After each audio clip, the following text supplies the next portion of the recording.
Tom Jose IASനെതിരെ vigilance case എടുത്തു. അനധികൃത സ്വത്ത് സമ്പാദനത്തിനാണ് കേസ്. ടോം ജോസിന്റെ ഫ്ളാറ്റുകളിൽ വിജിലൻസ് റെയ്ഡ് നടത്തുന്നു. എറണാകുളം വിജിലൻസ് സെല്ലാണ് അന്വേഷണം നടത്തുക. മൂവാറ്റുപുഴ വിജിലൻസ് കോടതിയിൽ FIR രജിസ്റ്റർ ചെയ്തു. KM ഉമേഷ് കൊച്ചിയിൽ നിന്ന്. ഉമേഷ്, വിവരങ്ങൾ. കൊച്ചിയിലെ ഫ്ളാറ്റിൽ റെയ്ഡ് രാവിലെ മുതൽ വിജിലൻസ് എത്തിയിരുന്നെങ്കിലും ഫ്ളാറ്റ് തുറക്കാൻ കഴിയാത്തൊരു സാഹചര്യം ഉണ്ടായി.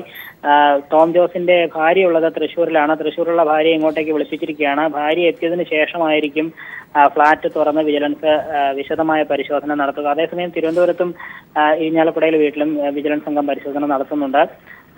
ഈ രാവിലെ 7 മണിയോടെ തന്നെയാണ് വിജിലൻസ് ഇവിടെ എത്തിയത്. കൊച്ചിയിൽ 2 ഫ്ളാറ്റ് ടോം ജോസിന് ഉണ്ട്.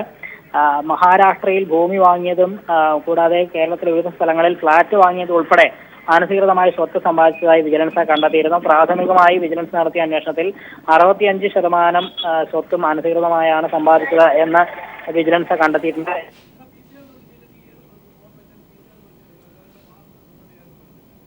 KM ഉമേഷാണ് വിവരങ്ങൾ നൽകിക്കൊണ്ടിരിക്കുന്നത്. അനധികൃത സ്വത്ത് സമ്പാദനത്തിന്റെ പേരിൽ ടോം ജോസ് IASന്റെ കൊച്ചിയിലെ ഫ്ളാറ്റുകളിൽ നിലവിൽ റെയ്ഡ് തുടരുകയാണ്. തിരുവനന്തപുരത്തെ ഫ്ളാറ്റിലും റെയ്ഡ് നടത്തുന്നു എന്നാണ് നിലവിൽ നമുക്ക് ലഭിക്കാൻ കഴിയുന്ന വിവരങ്ങൾ. അനധികൃത സ്വത്ത് സമ്പാദനത്തിന്റെ പേരിലാണ് നിലവിൽ അദ്ദേഹത്തിന്റെ ഫ്ളാറ്റുകളിൽ ഈ റെയ്ഡ് നടത്തിയിട്ടുള്ളത്. മഹാരാഷ്ട്രയിൽ എസ്റ്റേറ്റ് വാങ്ങിയതുമായി ബന്ധപ്പെട്ട കേസുകൾ അടക്കമുള്ള കേസുകളാണ് നിലവിൽ പരിഗണിക്കുന്നത് എന്നാണ് ലഭിക്കുന്നത്. അദ്ദേഹത്തിന്റെ തിരുവനന്തപുരത്തെ ഫ്ളാറ്റിലും റെയ്ഡ് തുടരുകയാണ് എന്ന വിവരമാണ് ഈ ഘട്ടത്തിലേക്ക് ലഭിക്കുന്നത്. ജീവൻ കുമാർ ചേരുന്നു. ജീവൻ, വിശദാംശങ്ങൾ.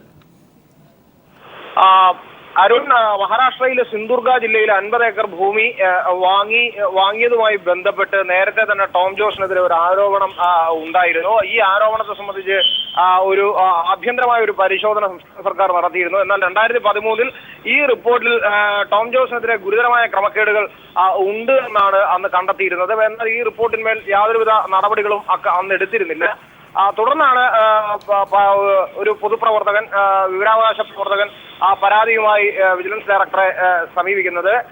തുടർന്ന് വിജിലൻസ് കോടതിയെ സമീപിക്കുകയും ചെയ്തു. വിജിലൻസ് കോടതിയുടെ ഉത്തരവിന്റെ അടിസ്ഥാനത്തിലാണ് ടോം ജോസ് IASനെതിരെ അന്വേഷണം നടത്തുന്നതിനായി ഉത്തരവിട്ടത്. ഈ ഭൂമി വാങ്ങുന്നതിനായി 3 കോടിയോളം രൂപ SBTയുടെ തിരുവനന്തപുരം നിറമങ്കര ബ്രാഞ്ചിൽ നിന്ന് അദ്ദേഹം ടോം ജോസ് വായ്പ എടുത്തിരുന്നു. ഈ വായ്പ 2 മാസം കൊണ്ട് തിരിച്ചടക്കുകയും ചെയ്തു. 1-2 സുഹൃത്തുക്കൾ അദ്ദേഹത്തെ സഹായിച്ചു എന്നാണ് അദ്ദേഹം ആസ്തി ബാധ്യത റിപ്പോർട്ടിൽ ചീഫ് സെക്രട്ടറിക്ക് കൊടുത്തിരിക്കുന്ന സ്റ്റേറ്റ്മെന്റിൽ പറഞ്ഞിരിക്കുന്നത്.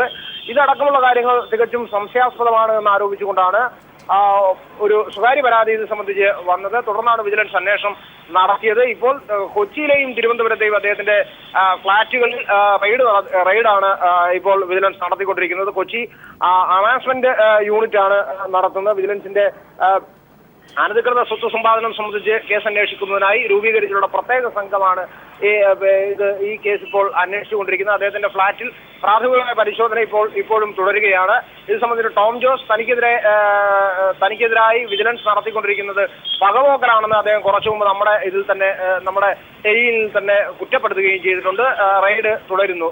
അരുൺ, ഈ അന്ന് ഭൂമി വാങ്ങിയതിന് 1.25 കോടിയോളം രൂപ വില വന്നു എന്നാണ് കേസ് ഇദ്ദേഹത്തിനെതിരെയുള്ള. നിലവിൽ അതടക്കം ഏതൊക്കെ കേസുകളാണ് പരിഗണിക്കുന്നത് എന്ന് ഈ ഘട്ടത്തിൽ അറിയാൻ കഴിയുന്നുണ്ടോ ജീവൻ?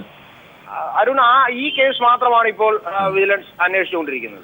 ഒരു കാര്യം കൂടി, യഥാർത്ഥത്തിൽ ഈ IAS ഉദ്യോഗസ്ഥർ ഭൂമി വാങ്ങുമ്പോൾ അതിന്റെ സോഴ്സ് സർക്കാരിനെ അറിയിക്കണം എന്നുള്ള ചട്ടമുണ്ടല്ലോ, അതിന്റെ ലംഘനം ഇദ്ദേഹത്തിന്റെ കാര്യത്തിൽ ഉണ്ടായിട്ടുണ്ടോ, അല്ലെങ്കിൽ ആ നടപടിക്രമങ്ങൾ പാലിക്കപ്പെട്ടിട്ടില്ല എന്നാണോ നിലവിൽ വിജിലൻസിന്റെ കണ്ടെത്തൽ? അരുൺ, സംസ്ഥാന സർക്കാരിന് കീഴിൽ വരുന്ന കേന്ദ്ര സർക്കാരുകളുടെ കീഴിൽ വരുന്ന ഏത് ഉദ്യോഗസ്ഥനും പുതിയതായി സ്വത്ത് സർവീസിലിരിക്കെ വാങ്ങുകയോ വിൽക്കുകയോ ചെയ്യുകയാണെങ്കിൽ അത് സംസ്ഥാന സർക്കാരിനെ ഔദ്യോഗികമായി അറിയിക്കണമെന്നതാണ് ചട്ടം. ടോം ജോസ് IAS ഉദ്യോഗസ്ഥനായതിനാൽ കേന്ദ്ര പേഴ്സണൽ മന്ത്രാലയത്തിനും ഒപ്പം സംസ്ഥാനത്തേക്ക് ഡെപ്യൂട്ടി ചെയ്യപ്പെട്ടുള്ള ഉദ്യോഗസ്ഥനാൽ സംസ്ഥാന പൊതുഭരണ വകുപ്പിനെയും അറിയിക്കണമെന്നതാണ് ചട്ടം. എല്ലാ IAS ഉദ്യോഗസ്ഥരും എല്ലാ വർഷാവർഷവും ഡീറ്റെയിൽഡ് ആയിട്ടുള്ള സ്റ്റേറ്റ്മെന്റും നൽകണം. ഒരു നിമിഷം, മുതിർന്ന മാധ്യമപ്രവർത്തകൻ ജേക്കബ് ജോർജ്, അദ്ദേഹം കൂടി നിലവിൽ ടെലിഫോൺ ലൈനിൽ ചേരുന്നു. ശ്രീ ജേക്കബ് ജോർജ്, ആദ്യം KM എബ്രഹാം, ഇപ്പോൾ ടോം ജോസ്, എങ്ങനെയാണ് താങ്കൾ ഈ കാണുന്നത് ഈ സാഹചര്യത്തെ? ഇതൊന്നും അഴിമതിയല്ല, ഇത് വ്യക്തിപരമായ എന്തൊരു പദത്തിലാണ് എന്ന് സംശയിക്കേണ്ടിയിരിക്കുന്നു. കാരണം KM എബ്രഹാം കേരളത്തിലെ എന്നല്ല ഇന്ത്യയിലെ തന്നെ പ്രഗത്ഭനായ IAS ഉദ്യോഗസ്ഥന്റെ ഒരാളാണ്. ഒരു വാറന്റും ഇല്ലാതെ, ഒരു അനുമതിയും ഇല്ലാതെയാണ് അദ്ദേഹത്തിന്റെ വീട്ടിൽ ടെലിഫോൺ ലൈനിൽ എന്തോ സാങ്കേതികമായ ബുദ്ധിമുട്ടുകൾ? അദ്ദേഹത്തിലേക്ക് തന്നെ തിരിച്ച് എത്താം. ജീവൻ കുമാർ ഒരിക്കൽ കൂടി നിലവിൽ ചേരുന്നു. ജീവൻ, ഏറ്റവും പുതിയ വിവരങ്ങൾ കൂടി.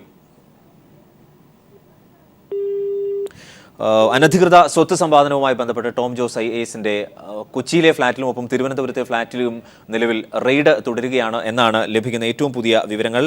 മഹാരാഷ്ട്രയിൽ അനധികൃതമായി സ്വത്ത് സമ്പാദനവുമായി ബന്ധപ്പെട്ടാണ് അദ്ദേഹത്തിനെതിരെ കേസ് എടുത്തിരിക്കുന്നത്. അന്ന് 1.25 കോടിയോളം രൂപ ചെലവഴിച്ച് ഭൂമി വാങ്ങിയിരുന്നു എന്നായിരുന്നു കേസ്. പൊതുമരാമത്ത് സെക്രട്ടറി ആയിരുന്ന കാലത്താണ് മഹാരാഷ്ട്രയിൽ അദ്ദേഹം എസ്റ്റേറ്റ് വാങ്ങിയത്. അതിന് 1.25 കോടിയോളം രൂപ ചെലവായിട്ടുണ്ട്. IAS ഉദ്യോഗസ്ഥർ ഭൂമി ഇക്കാര്യം വാങ്ങുമ്പോൾ അക്കാര്യം വളരെ കൃത്യമായി സർക്കാരിനെ അറിയിക്കുക എന്ന ചട്ടം വ്യക്തമായി മറികടന്നു എന്ന പരാതിയുടെ അടിസ്ഥാനത്തിൽ കൂടിയായിരുന്നു ഇത്തരത്തിലൊരു നീക്കം. അനുമതിയില്ലാതെ സ്ഥലം വാങ്ങിയത് സംബന്ധിച്ച് കഴിഞ്ഞ സർക്കാരിൻ്റെ കാലത്ത് അദ്ദേഹത്തിനോട് അന്നത്തെ ചീഫ് സെക്രട്ടറി ഒരു വിശദീകരണം തേടുക മാത്രമാണ് ഉണ്ടായത്. എന്തായാലും ഔദ്യോഗിക തിരക്കുകൾ മൂലം അന്ന് മുൻകൂർ അനുമതി വാങ്ങാൻ കഴിഞ്ഞില്ല എന്നായിരുന്നു അക്കാലഘട്ടത്തിൽ ടോം ജോസ് അന്ന് വിശദീകരണം നൽകുകയും ചെയ്തത്. എന്തായാലും ഏറെ കോളിളക്കം സൃഷ്ടിച്ചേക്കാവുന്ന, ഒച്ചപ്പാടുകൾ ഉണ്ടാക്കിയേക്കാവുന്ന തരത്തിലുള്ള നടപടി കൂടിയാണ് വിജിലൻസിന്റെ ഭാഗത്തു നിന്ന് നിലവിൽ ഉണ്ടായിരിക്കുന്നത്. എന്തായാലും ധനകാര്യ അഡീഷണൽ ചീഫ് സെക്രട്ടറി KM എബ്രഹാമിന്റെ ഫ്ളാറ്റിൽ വിജിലൻസ് റെയ്ഡ് നടത്തിയതിന് തൊട്ടു പിന്നാലെ തന്നെയാണ് additional chief secretary additional chief secretary Tom ജോസിന്റെ കൊച്ചിയിലെ വസതികളിലും ഒപ്പം തിരുവനന്തപുരത്തെ ഫ്ളാറ്റിലും നിലവിൽ എന്തായാലും ഇത്തരത്തിലൊരു റെയ്ഡ് നടക്കുന്നത്. അഴിമതി വിരുദ്ധ പ്രതിച്ഛായുള്ള എബ്രഹാമിനെ താറടിച്ച് കാണിക്കാനാണ് യഥാർത്ഥത്തിൽ ഇത്തരത്തിലൊരു റെയ്ഡ് എന്നായിരുന്നു ടോം ജോസ് നേരത്തെ ഇതുമായി ബന്ധപ്പെട്ട് ചീഫ് സെക്രട്ടറിക്ക് നൽകിയ പരാതി. അതിന് പിന്നാലെയാണ് ഇപ്പോൾ നിലവിൽ ഇത്തരത്തിലുള്ള റെയ്ഡ് ചേരുന്നത്. ഇപ്പോൾ അഡ്വക്കേറ്റ് ശിവൻ മഠത്തിൽ, അദ്ദേഹം കൂടി നമുക്കൊപ്പം ടെലിഫോൺ ലൈനിൽ ചേരുന്നുണ്ട്. അഡ്വക്കേറ്റ് ശിവൻ മഠത്തിൽ, എങ്ങനെയാണ് താങ്കൾ ഈ റെയ്ഡിനെ കാണുന്നത്?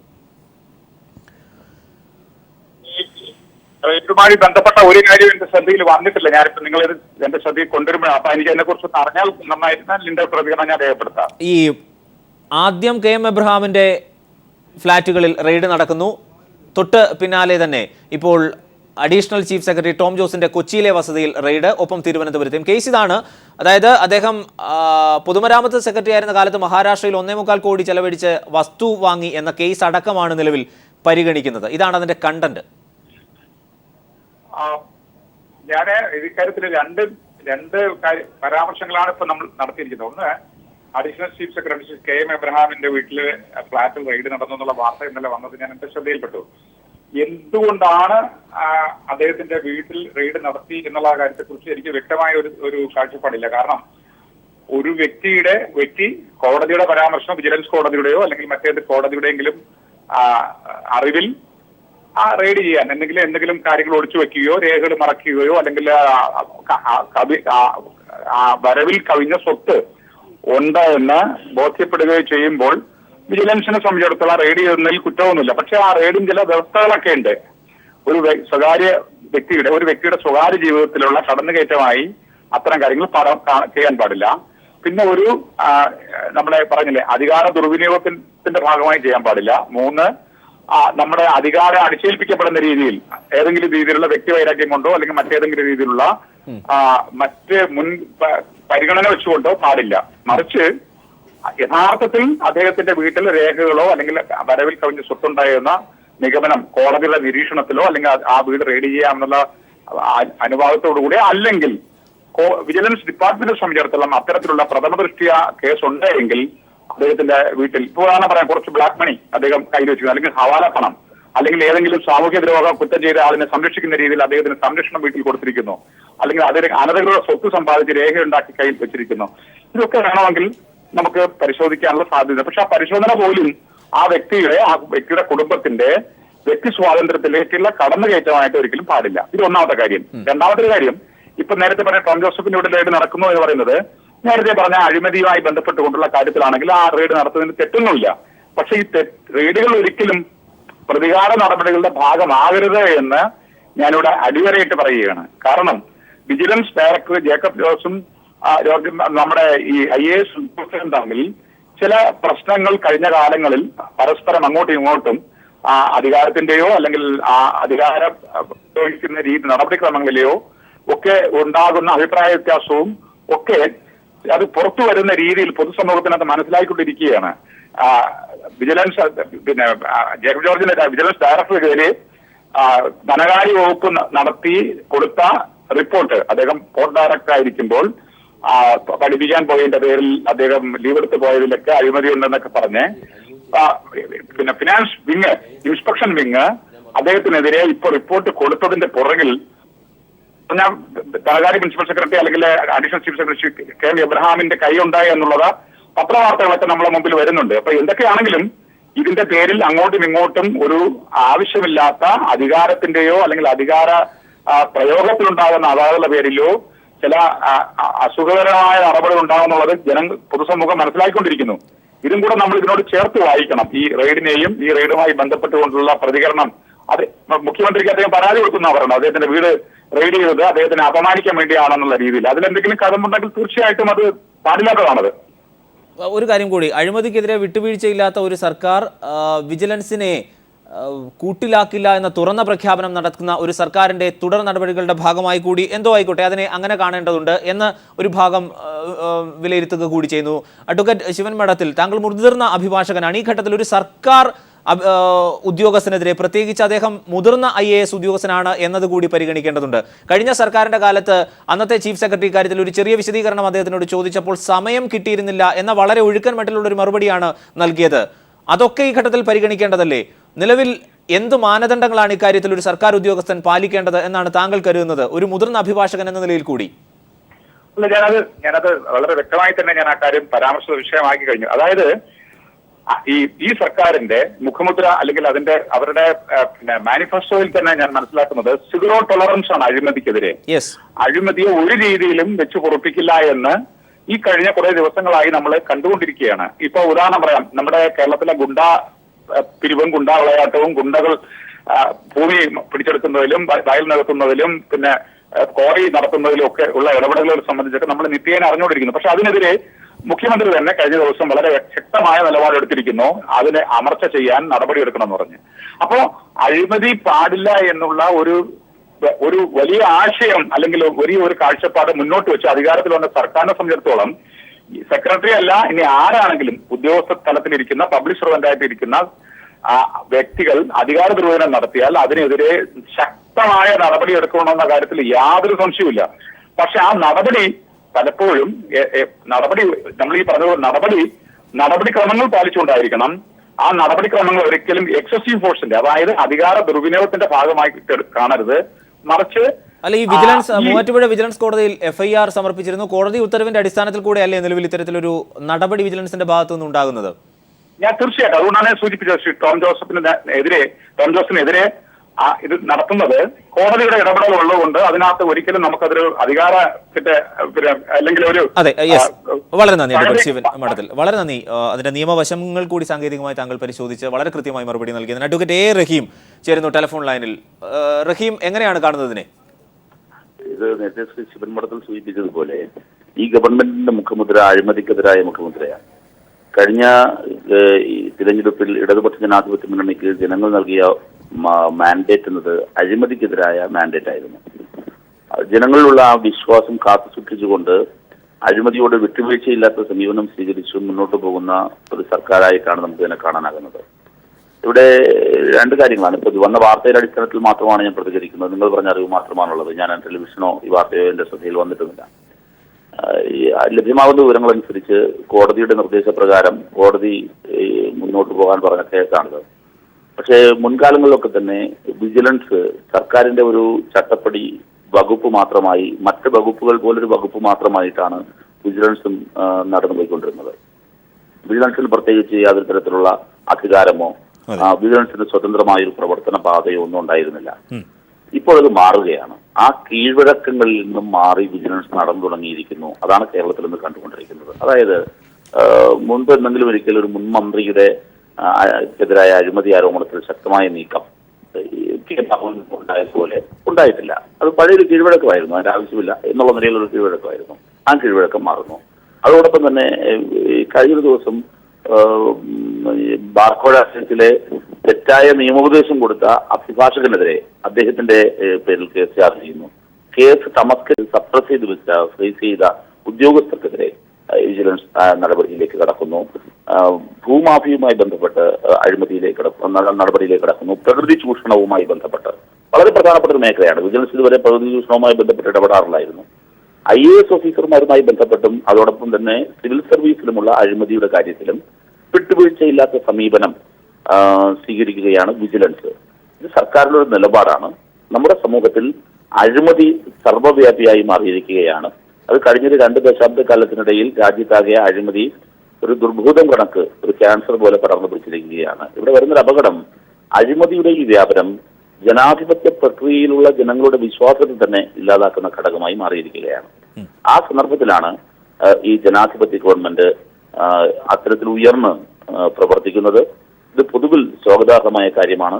ഞാൻ മനസ്സിലാക്കുന്നത് മറ്റെല്ലാ വിഭാഗങ്ങളിൽ നിന്നും പൊതുസമൂഹത്തിൽ നിന്ന് അഴിമതിക്കെതിരായ സർക്കാരിന്റെ ഇത്തരം ശക്തമായ ചുവടുവയ്പ്പുകൾക്ക് ജനങ്ങളുടെ ആകെ നല്ല പിന്തുണ ലഭിക്കും എന്ന് തന്നെയാണ് ഞാൻ പ്രതീക്ഷിക്കുന്നത്. തീർച്ചയായും സംസ്ഥാന സർക്കാരിന്റെ പ്രഖ്യാപിതമായ ലക്ഷ്യം തന്നെയാണത്. അതിന്റെ തുടർച്ചയാണ് നേരത്തെ ഇദ്ദേഹം സൂചിപ്പിച്ചതുപോലെ ചൂണ്ടിക്കാട്ടുകയും ഒക്കെ ചെയ്തത് അഡ്വക്കേറ്റ് ശിവൻ മഠത്തിൽ. ഇവിടെ നേരത്തെ കെ.എം. എബ്രഹാമിന്റെ വസതിയിൽ റെയ്ഡ് നടത്തിയപ്പോൾ ഇദ്ദേഹം തന്നെ ചീഫ് സെക്രട്ടറി അറിയിച്ചത് അഴിമതി വിരുദ്ധ പ്രതിച്ഛായുള്ള ഒരു ഉദ്യോഗസ്ഥനെ കരിവാരി തീർക്കാൻ തൽപര കക്ഷികൾ നടത്തുന്ന കുൽസിത ശ്രമമാണ് ഇത് എന്നാണ്. യഥാർത്ഥത്തിൽ അഡ്വക്കേറ്റ് എ റഹീം, ബ്യൂറോക്രസിക്കുള്ളിൽ വലിയ ചലനങ്ങൾ, അസ്വസ്ഥതകൾ ഇത് ഉണ്ടാക്കിയിട്ടുണ്ടോ? കാരണം നമുക്കറിയാം കാലാകാലങ്ങളായി ഭരണത്തിന്റെ വലിയ ഇടപെടലുകൾ നടക്കുന്നത് ഈ മേഖലകളിലാണ്. തൊടാൻ പറ്റാത്ത അകലത്തിൽ അവർ എന്നും നിന്നിരുന്നു എന്നതുകൂടി പരിഗണിക്കേണ്ടതുണ്ട്.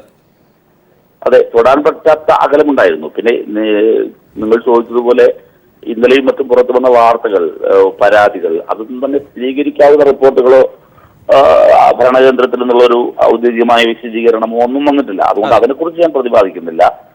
പക്ഷേ സ്വാഭാവികമായും കീഴ്വഴക്കങ്ങൾ മാറുന്നു. നിങ്ങൾ ഉപയോഗിച്ചൊരു വാക്ക് വളരെ പ്രധാനപ്പെട്ട ഒന്നാണ്, തൊടാൻ അറച്ചു നിന്നിരുന്നു എന്നുള്ളതാണ്. തൊടാൻ അറച്ചു നിന്ന കീഴ്വഴക്കമാണ് നമ്മുടെ സമൂഹത്തിൽ ഉണ്ടായിരുന്നത്. വിജിലൻസിന് പ്രത്യേക അധികാരവും ഉണ്ടായിരുന്നില്ല. അപ്പൊ ഇതെല്ലാം ഇങ്ങനെ അങ്ങ് പോകും. പണത്തിന് മേൽ പരുന്തും പറക്കില്ല. അഴിമതിയുടെ വഴിക്ക്, കാട്ടിലെ തടി ദേവരുടെ ആന, അഴിമതിയുടെ വഴിക്ക് പോകും. അഴിമതിക്കെതിരായ അന്വേഷണമോ അഴിമതിക്കെതിരായ നമ്മുടെ കറക്റ്റീവ് മെഷർമെന്റുകളൊന്നും ഫലപ്രദമായി പ്രവർത്തിക്കാത്ത ഒരു കീഴ്വഴക്കവും വഴികളുമായിരുന്നു നമ്മുടെ നാടിന് സുപരിചിതമായിരുന്നു. അത് മാറുമ്പോൾ സ്വാഭാവികമായും ചലനങ്ങളുണ്ടാകും. അത് ഈ വന്ന വാർത്തകൾ ശരിയാണോ ഇല്ലയോ എന്ന് എനിക്കറിയില്ല. പക്ഷെ അതിന്റെ ആധികാരികത എന്തായാലും സ്വാഭാവികമായി ചലനങ്ങളുണ്ടാകും.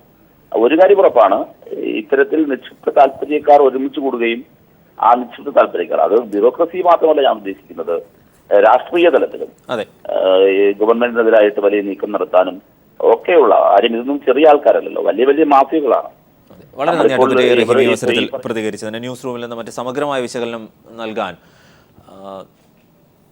ഇപ്പോൾ NV ബാലകൃഷ്ണൻ കൂടി നമുക്കൊപ്പം നിലവിൽ ചേരുന്നുണ്ട്. ബാലു, വരവിൽ കവിഞ്ഞ സ്വത്തിന്റെ 60% എന്നാണ് നിലവിൽ ഈ കേസ്. കൃത്യമായി FIR രജിസ്റ്റർ ചെയ്തിട്ടുണ്ട്. കോടതി ഉത്തരവിന്റെ അടിസ്ഥാനത്തിലാണ് വിജിലൻസ് ഈ റെയ്ഡ് നടത്തുന്നത്. മറ്റ് അനുരണനങ്ങൾ എന്താണ്? കാരണം ഈ റെയ്ഡിന് വലിയ വശങ്ങൾ ഒരു ഭാഗത്തുണ്ടല്ലോ. അരുൺ, ടോം ജോസിനെതിരെ നേരത്തെ തന്നെ ഇത്തരം ആരോപണങ്ങൾ ഉയർന്നു വന്നതാണ്. ഇപ്പോൾ നിലവിൽ അദ്ദേഹത്തിനെതിരെ ഒരു കേസ് തിരുവനന്തപുരം സ്പെഷ്യൽ വിജിലൻസ് കോടതി നിലനിൽക്കുന്നുണ്ട്. മഗ്നീഷ്യൻ KMML MD ആയിരിക്കെ മഗ്നീഷ്യൻ ഇടപാട് ഇറക്കുമതിയുമായി ബന്ധപ്പെട്ട് 1.27 കോടി രൂപയുടെ ക്രമക്കേട് കണ്ടെത്തിയെന്നാണ് കേസ്. ഇതിൽ FIR ഇടുകയും കേസ് രജിസ്റ്റർ ചെയ്യുകയും കേസുമായി വിചാരണ നടപടികളുമായി മുന്നോട്ട് പോയിക്കൊണ്ടിരിക്കുകയാണ്. ഈ ഘട്ടത്തിലാണ് വീണ്ടും അനധികൃത സ്വത്ത് സമ്പാദനം എന്ന കേസിൽ മൂവാറ്റുപുഴ കോടതിയിലും അദ്ദേഹത്തിനെതിരെ ഇപ്പോൾ FIR സമർപ്പിക്കുകയും ഇന്ന് അദ്ദേഹത്തിൻ്റെ കൊച്ചിയിലെയും തിരുവനന്തപുരത്തിലെയും ഫ്ലാറ്റുകൾ റെയ്ഡ് നടക്കുകയും ചെയ്യുന്നത്. സ്വാഭാവികമായും അനധികൃത സ്വത്ത് സമ്പാദനത്തിനെതിരെയും ഉദ്യോഗസ്ഥ തലത്തിലെ അഴിമതിക്കെതിരെയും സർക്കാർ വിജിലൻസ് സ്വീകരിക്കുന്ന ശക്തമായ നടപടികളുടെ ഭാഗം കൂടിയാണ് ഇത് എന്ന് പറയേണ്ടിയിരിക്കുന്നു. അതോടൊപ്പം തന്നെ നേരത്തെ തന്നെ അദ്ദേഹത്തിൻ്റെ സ്വത്ത് സമ്പാദനവുമായി ബന്ധപ്പെട്ട് വാർത്തകളും ഇതുമായി ബന്ധപ്പെട്ട അന്വേഷണങ്ങളും ഉണ്ടാകുകയും ചെയ്തിട്ടുണ്ട്. നേരത്തെ സൂചിപ്പിച്ചതുപോലെ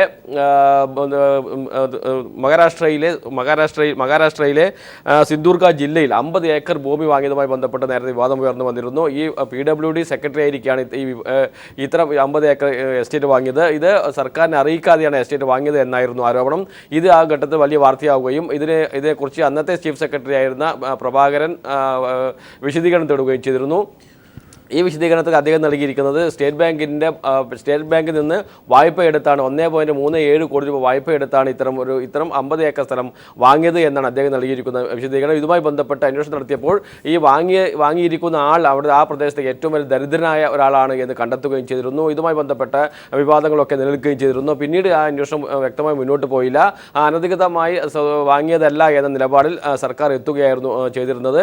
എന്നാൽ അതുമായി ബന്ധപ്പെട്ട ഒരു അന്വേഷണവും ഇപ്പോൾ നടക്കുന്നുണ്ട്. നടത്തുന്നുണ്ട്. ഇപ്പോൾ അനധികൃത സ്വത്ത് സമ്പാദനത്തിൽ ഈ കേസും പ്രധാനപ്പെട്ട ഒരു കേസായി മാറിയിരിക്കുകയാണ്. സ്വാഭാവികമായും വരും ദിവസങ്ങളിലും ഇതുമായി ബന്ധപ്പെട്ട അദ്ദേഹത്തിൻ്റെ സർവീസ് തുടരണമോ വേണ്ടോ എന്ന കാര്യത്തിൽ അടക്കമുള്ള കാര്യങ്ങൾ സർക്കാർ തീരുമാനമെടുക്കേണ്ടി വരും. IAS-ലെ ഏറ്റവും തലമുതിർന്ന ഒരു ഉദ്യോഗസ്ഥൻ എന്ന നിലയിൽ IAS-ലെ തലമുതിർന്ന ഉദ്യോഗസ്ഥൻ എന്ന നിലയിൽ അദ്ദേഹത്തിനെതിരെ നടക്കുന്ന അന്വേഷണം സ്വാഭാവികമായും IAS ഉദ്യോഗസ്ഥർക്കിടയിൽ ഒരു ചർച്ചയ്ക്ക് ഇടയാക്കിയിട്ടുണ്ട്, ചെറിയ ഭിന്നതയ്ക്ക് ഇടയാക്കിയിട്ടുണ്ട് എന്ന കാര്യം വ്യക്തമാണ്. നേരത്തെ സൂചിപ്പിച്ചതുപോലെ ഇന്നലെ ധനമന്ത്രി ധനകാര്യ പ്രിൻസിപ്പൽ സെക്രട്ടറി KM എബ്രഹാമിൻ്റെ വസതിയിൽ പരിശോധന നടത്തിയിരുന്നു. ഇതുമായി ബന്ധപ്പെട്ട് IAS ഉദ്യോഗസ്ഥർ തന്നെ മുഖ്യമന്ത്രിയും അതോടൊപ്പം ആഭ്യന്തര വകുപ്പ് സെക്രട്ടറിയെയും ചീഫ് സെക്രട്ടറിയെയും തങ്ങളുടെ വിയോജിപ്പും പ്രതിഷേധവും അറിയിക്കുകയും ചെയ്തിട്ടുണ്ട്. IAS അസോസിയേഷൻ്റെ സംസ്ഥാന പ്രസിഡന്റ് കൂടിയാണ് ടോം ജോസ്. ആ നിലയ്ക്കുള്ള പ്രതിഷേധവും പരാതിയും അദ്ദേഹം മുഖ്യമന്ത്രിയെ നൽകുമെന്നാണ് അദ്ദേഹം തന്നെ അറിയിക്കുകയും ചെയ്തിട്ടുണ്ട്. സ്വാഭാവികമായും IPS തലപ്പത്ത് ഇതുമായി ബന്ധപ്പെട്ട ചർച്ചകളും അതോടൊപ്പം തന്നെ പ്രതിഷേധങ്ങളും ഉയർന്നു വരികയും ചെയ്യുന്നുണ്ട്. ഏതായാലും നടപടികളുമായി അഴിമതിക്കെതിരെയുള്ള ശക്തമായ നടപടികളുമായി തന്നെ മുന്നോട്ട് പോകുമെന്ന ഉറച്ച നിലപാടിലാണ് സംസ്ഥാന സർക്കാരും വിജിലൻസ് ഡിപ്പാർട്ട്മെന്റും. ജേക്കബ് ജോർജ് കൂടി ചേരുന്നുണ്ട് ബാലു ഈ അവസരത്തിൽ. ജേക്കബ് ജോർജ്, അഴിമതിക്കെതിരെ വിട്ടുവീഴ്ചയില്ല എന്ന് പ്രഖ്യാപിത നിലപാടുള്ള ഒരു സർക്കാർ ഈ വിജിലൻസ് കൂട്ടിലടച്ച തത്തയല്ല, അങ്ങനെ പ്രവർത്തിക്കാൻ അനുവദിക്കുകയുമില്ല എന്ന് പ്രഖ്യാപിത നിലപാടുള്ള ഒരു സർക്കാർ ഒരു ഭാഗത്ത്, ചില പ്രസ്താവനകൾ കൂടി നമ്മൾ ഈ അവസരത്തിൽ കണക്കിലെടുക്കേണ്ടതുണ്ട്. ചിലർ പറയുന്നത് പോലെ സ്ഥാപിത താല്പര്യങ്ങൾ, ഇമേജ് മെച്ചപ്പെടുത്താൻ ഒക്കെ ഒരു ഉദ്യോഗസ്ഥൻ നടത്തുന്ന ഗിമ്മിക്കുകളായി ഇതിനെ കാണാമോ? എന്താണ് താങ്കൾ ഇതിനെ വിശകലനം ചെയ്യുമ്പോൾ കാണുന്നത്? ഇന്നലെ KM എബ്രഹാം, ഇന്ന് ടോം ജോസ്, എനിക്കൊന്നും IAS ഉദ്യോഗസ്ഥർക്ക് നേരെ ഒരു യുദ്ധം അഴിച്ചുവിട്ടത് മാതിരിയുണ്ട്. സർക്കാർ ഉദ്യോഗസ്ഥ തലത്തിൽ ഒരു അസംതൃപ്തിയും സംഘർഷവും ആശങ്കയും ഉരുണ്ടുകൂടുന്നുണ്ട്. എന്റെ ചോദ്യം, കേരളത്തിലെ ഏറ്റവും വലിയ അഴിമതിക്കാര് KM എബ്രഹാമും ടോം ജോസുമാണോ? കശുവണ്ടി കോർപ്പറേഷൻ മുതലുള്ള അഴിമതി കേസുകൾ വിജിലൻസിൽ കിടക്കുന്നുണ്ട്. എന്തുകൊണ്ട് വിജിലൻസ് അങ്ങോട്ട് നോക്കുന്നില്ല? അതൊക്കെ കേരളം കണ്ട ഞെട്ടിപ്പിക്കുന്ന അഴിമതികളാണ്. അതേസമയം ഈ അഴിമതിയിലേക്ക് അന്വേഷണവുമായി എത്തിയ ഉദ്യോഗസ്ഥർക്ക് നേരെയാണ് തോമസ് അന്വേഷണം അഴിച്ചുവിടുന്നത്. ആ ഒരു പ്രത്യേകത കൂടിയുണ്ട്. അതുകൊണ്ടാണ് തോമസിന്റെ അന്വേഷണം യഥാർത്ഥത്തിൽ അഴിമതിക്കാരെ വേണ്ടിയാണ് അന്വേഷണമാണോ അതോ എന്തോ പകപോക്കാൻ വേണ്ടിയുള്ള നിർദ്ദേശങ്ങളാണോ എന്ന് ഒരു വിഭാഗം IAS ഉദ്യോഗസ്ഥർ സംശയിക്കുന്നത്. ഞാനിപ്പോൾ ആരുടെയും പക്ഷത്ത് നിൽക്കുന്നില്ല. ശ്രീ ജേക്കബ് ജോർജ്, അവിടെ ഒരു സ്വാഭാവികമായ ഒരു സംശയം ഉയരുന്നത്, ഈ ലഭിക്കുന്ന വിവരത്തിന്റെ അടിസ്ഥാനത്തിലുള്ള ഒരു മിന്നൽ പരിശോധന അല്ലല്ലോ നിലവിൽ ഇവിടെ നടന്നത്. കൃത്യമായി 2 കേസുകളാണ്, മഹാരാഷ്ട്രയിൽ ഭൂമി സമ്പാദനം നടത്തിയിരുന്ന കേസ് ഉൾപ്പെടെ 2 കേസുകളിലാണ് FIR രജിസ്റ്റർ ചെയ്തിട്ടുള്ളത്. കോടതി ഉത്തരവിന്റെ അടിസ്ഥാനത്തിൽ കൂടെയല്ലേ ഇത്തരത്തിൽ ഒരു നടപടി? അതാണ് സ്വാഭാവിക സംശയം. അല്ല, അതൊക്കെ ആവട്ടെ. സ്വാഭാവികമായി കേസുണ്ടെങ്കിൽ അത് നടപടിയെടുക്കണം. നടപടി ഉദ്യോഗസ്ഥന്മാർ അവർ അഴിമതി കാണിച്ചിട്ടുണ്ടെങ്കിൽ, ക്രമക്കേടുകളുടെ അനധികൃതപ്പെട്ട സ്വത്ത് സമ്പാദിച്ചിട്ടുണ്ടെങ്കിൽ ഇതുപോലുള്ള അന്വേഷണങ്ങൾ സ്വാഭാവികമാണ്. അത് നേരിടണം, അതൊരു നേരിടണം. പക്ഷേ ഇതിന് മറുവശം, ഇതിനേക്കാൾ കടുത്ത അഴിമതി ഞാൻ ചോദിക്കുന്നത്, ടോം ജോസ് മഹാരാഷ്ട്രയിൽ കുറെ സ്ഥലം മേടിച്ചതാണോ കേരളത്തിലെ ഏറ്റവും വലിയ അഴിമതി? അതാണ് എന്റെ ചോദ്യം. KM എബ്രഹാം അദ്ദേഹം എന്താ കാണിച്ചതെന്ന് എനിക്ക് ഇപ്പോഴും മനസ്സിലായിട്ടില്ല. അദ്ദേഹത്തിന്റെ വീട് 1500 സ്ക്വയർ ഫീറ്റ് വീട് വാങ്ങിച്ചതാണോ ഏറ്റവും വലിയ കേരളം കണ്ട ഏറ്റവും വലിയ അഴിമതി? കഴിഞ്ഞ UDF ഗവൺമെന്റ് തകർന്നത് അഴിമതി കൊണ്ടാണ്. അത് ആ അഴിമതികളുടെ കൂട്ടത്തിൽ പെടുത്താവുന്നതാണോ ഈ അഴിമതി? അപ്പോഴേ ഏതാണ് ഒരു മുൻഗണനാക്രമം? വിജിലൻസ് അധ്യക്ഷൻ എന്ന നിലയ്ക്ക് ജേക്കബ് തോമസിന്റെ പ്രയോറിറ്റി എന്തായിരിക്കണം? അതിൽ അദ്ദേഹത്തിന് തെറ്റുപറ്റിയോ പിഴവ് പറ്റിയോ? ഇത് ഇപ്പോൾ ഉദ്യോഗസ്ഥന്മാരുടെ ഒരു മുറയിൽ തകർക്കുന്ന രീതിയിലേക്ക് കാര്യങ്ങൾ എത്തിയിരിക്കുന്നു. IAS ഉദ്യോഗസ്ഥർ മാത്രമല്ല, ഇനിയിപ്പോ നാളെ ഞങ്ങളുടെ നേർക്കും അന്വേഷണം നീണ്ടാൽ, ഏതെങ്കിലും നടപടി എടുക്കുമ്പോൾ അതിന്റെ പേരിൽ അന്വേഷണം നീണ്ടാൽ ഞങ്ങൾ എന്ത് ചെയ്യും എന്നുള്ള ചോദ്യം ഉദ്യോഗസ്ഥന്മാർ മുഴക്കിക്കൊണ്ടിരിക്കുന്നു. ഈ നിലവിലുള്ള കീഴ്വഴക്കങ്ങളൊക്കെ ബ്രേക്ക് ചെയ്യപ്പെടുമ്പോഴുള്ള ഒരു ഭയം സ്വാഭാവികമായും ബ്യൂറോക്രസിയെ ബാധിച്ചിട്ടുണ്ട് എന്നാണോ താങ്കൾ കാണുന്നത്? അല്ല, കീഴ്വഴക്കങ്ങൾക്കുള്ളതല്ല, ആർക്കും എന്ത് കുറ്റവും ചെയ്തിട്ട് രക്ഷപ്പെടാം എന്നുള്ള നിൽക്കുന്നത് ഒരിക്കലും നന്നല്ല. അത് ഞാൻ സംശയമില്ലാതെ പറയാൻ ആഗ്രഹിക്കുന്നു. പക്ഷേ ഞാൻ പറഞ്ഞതുപോലെ കശുവണ്ടി കോർപ്പറേഷനിലെ അഴിമതി ചൂണ്ടിക്കാട്ടിയത് KM. കശുവണ്ടി കോർപ്പറേഷനിലെ അഴിമതി TPR ഷേണായി മാതൃഭൂമിയിലേക്ക് അതേക്കുറിച്ച് വിശദീകരിക്കുന്നുണ്ട്. ആ റിപ്പോർട്ടിലെ പ്രത്യേകതകളെ കുറിച്ച്, ആ റിപ്പോർട്ടിൽ ചൂണ്ടിക്കാണിച്ചിട്ടുള്ള കാര്യങ്ങളെ കുറിച്ച്, അതേക്കുറിച്ച് ഈ വിജിലൻസ് ഒന്നും അന്വേഷിക്കുന്നില്ല. അതേസമയം കശുവണ്ടി കോർപ്പറേഷനിലെ കുഴപ്പങ്ങൾ ചൂണ്ടിക്കാട്ടിയ റെയ്ഡ് നടത്തുന്നു. അതാണ് പൊതുസമൂഹത്തിൽ സംശയമുണ്ടാക്കാൻ സാധ്യതയുള്ള കാര്യങ്ങൾ. വളരെ നന്ദി ശ്രീ ജേക്കബ് ജോർജ് ഈ അവസരത്തിൽ ടെലിഫോൺ ലൈനിൽ പ്രതികരിച്ചതിന്. ബാലു, ഇക്കാര്യത്തിൽ പൊതുവിൽ നേരത്തെ പറഞ്ഞതുപോലെ വലിയ തരത്തിലുള്ള അസംതൃപ്തി ഇക്കാര്യത്തിൽ നിലനിൽക്കുന്നുണ്ടോ ഈ IAS ഉദ്യോഗസ്ഥർക്ക് ഇടയിൽ? തീർച്ചയായും അരുൺ, IAS ഉദ്യോഗസ്ഥർക്കിടയിൽ ഇതുമായി ബന്ധപ്പെട്ട് അസംതൃപ്തി നിലനിൽക്കുന്നുണ്ട്. ഇന്ന് ഇപ്പോൾ റെയ്ഡ് നടക്കുന്നത് IAS അസോസിയേഷൻ സംസ്ഥാന പ്രസിഡന്റായ ടോം ജോസിന്റെ മായി ബന്ധപ്പെട്ട കേസിലാണ്. കോടതിയുടെ ഉത്തരവ് പ്രകാരമാണ് ഇത്തരമൊരു പരിശോധന നടക്കുന്നത്. ത്വരിത പരിശോധന നടക്കുന്നതും കോടതിയുടെ ഉത്തരവ് പ്രകാരമാണ്. അതുകൊണ്ട് ഇത്തരമൊരു നടപടിയുമായി മുന്നോട്ട് പോകാതിരിക്കാൻ വിജിലൻസിന് ഒരിക്കലും കഴിയില്ല. അങ്ങനെ ചെയ്യുകയാണെങ്കിൽ അത് കോടതി അലക്ഷ്യത്തിന്റെ പരിധിയിൽ വരുമെന്ന കാര്യം ഉറപ്പാണ്. അതുകൊണ്ട് അന്വേഷണവുമായി മുന്നോട്ട് പോകാതെ ഇരിക്കാൻ വിജിലൻസിന് കഴിയില്ല. സ്വാഭാവികമായി അന്വേഷണ ഭാഗമായി റെയ്ഡും പരിശോധനയും നടക്കേണ്ടി വരും. എന്നാൽ അതേസമയം തന്നെ KM എബ്രഹാമിനെതിരെ നടന്ന പരിശോധനയുമായി ബന്ധപ്പെട്ട് ചില അസംതൃപ്തികൾ പൊതുവെ IAS ഉദ്യോഗസ്ഥന്മാരുടെ ഇടയിലുണ്ട്. അതും കോടതി ഉത്തരവിന്റെ പേരിലാണ് എന്ന കാര്യം മറക്കാതിരിക്കാൻ കഴിയില്ല. പിന്നെ KM എബ്രഹാമും അനധികൃത സ്വത്ത് സമ്പാദിച്ചു എന്ന് സംബന്ധിച്ച കേസ് കോടതി ത്വരിത പരിശോധനയ്ക്ക് ഉത്തരവിട്ടതാണ്. അതുമായി ബന്ധപ്പെട്ട പരിശോധനയാണ് ഇപ്പോൾ നടക്കുന്നത്. IAS ഉദ്യോഗസ്ഥന്മാർക്കെതിരെ നടക്കുന്ന പ്രധാനപ്പെട്ട 2 കേസും കോടതിയുടെ ഉത്തരവിന്റെ അടിസ്ഥാനത്തിലാണ് എന്നതാണ് പ്രധാനപ്പെട്ട വസ്തുത. അതുകൊണ്ട് തന്നെ അന്വേഷണവുമായി മുന്നോട്ട് പോകാൻ വിജിലൻസ് ഡിപ്പാർട്ട്മെന്റിനോ സർക്കാരിന് കഴിയുകയില്ല എന്ന കാര്യം വ്യക്തമാണ്. ഇതിനെതിരെ അതൃപ്തി സ്വാഭാവികമായും IAS തലത്തിലുണ്ട് എന്ന കാര്യവും വ്യക്തമാണ്. ഇത്തരം പരിശോധനകളും അതോടൊപ്പം തന്നെ അന്വേഷണം നടക്കുന്ന ഘട്ടത്തിൽ വലിയ തോതിൽ മാധ്യമങ്ങളെ അറിയിക്കുകയും മാധ്യമ പ്രചാരണം നൽകുകയും ചെയ്യുന്നു. അത് പൊതുജന മധ്യത്തിൽ തങ്ങളെ അവഹേളിക്കാനാണ് എന്ന നിലപാടാണ് പൊതുവെ IAS ഉദ്യോഗസ്ഥർ സ്വീകരിക്കുന്നത്. അത് ഏതായാലും വലിയൊരു കുറ്റമായി ഉയർത്തി കാണിക്കാനും കഴിയുകയില്ല.